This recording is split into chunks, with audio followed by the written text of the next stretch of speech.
if we go to the commodities world, typically the bottom is the marginal cost of production. Right. And there was talk in 2015 of 200 being that bottom for a lot of miners. Again, in this 3,500 to 4,500 range. $200 in 2015. That was the cost to mine one Bitcoin. Yes. For the servers, the electricity, all of it. Rent, all of that. Okay. And so that was what we based on in 2015, was $200. Right. Here we are in 2018 having the same conversation, different price range, but with people saying, okay, miners are going to go offline anything below these prices, and since miners get minted a large amount of new Bitcoin every day, they can be a price Is setter. this the first time that miners are effectively out of luck, meaning it costs more to mine a Bitcoin than the actual value of the Bitcoin? So there are many miners who are paying upwards of $6,000, $7,000 to mine each Bitcoin right now. Is that the first time we've had this?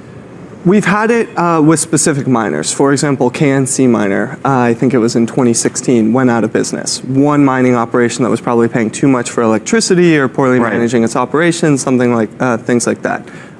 Right now, I think this is one of the most unique times in terms of miners across the board being worried, but it's not all miners, right? Because there are miners who potentially in China or other regions get massive cuts on electricity, and therefore... Why did it go from 200 to 7,000?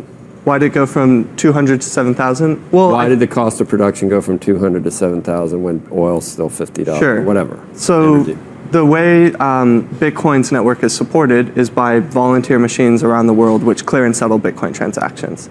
For doing so, they get minted new Bitcoin every 10 minutes. Right now, 12.5 new Bitcoin every 10 minutes. As the price of Bitcoin goes up, so too does the incentive to mine it.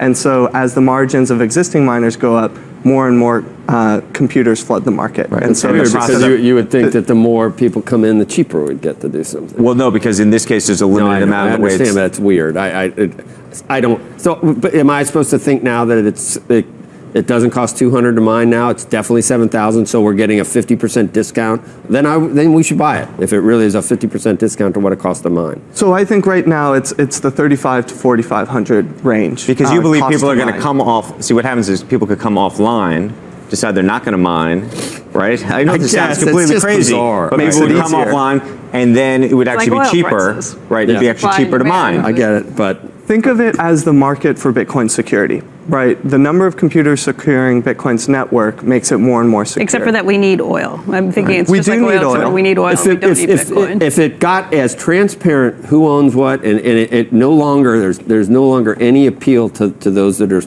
need the surreptitious transactions. Is it still?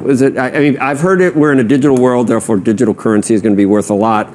But if it was totally regulated and taxed and like everything else, does it have an innate appeal, or is it less appealing?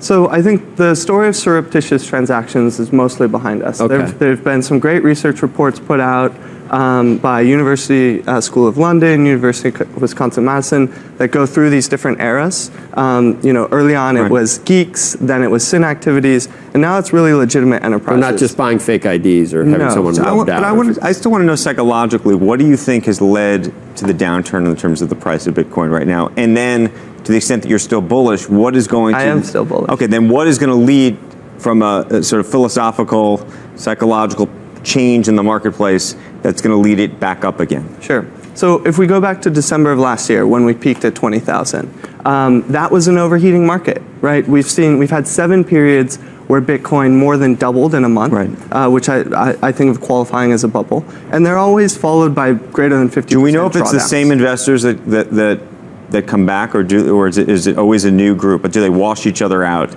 Because I think that's going to be an important component to this, given that there was a lot of volume, actually, I mean, on a relative basis, back when we were talking about 20,000. If you have a whole generation of investors washed out of this who say, you know what, this was too painful for me, I can't do this again, this is Beanie Babies, or whatever it is, you know?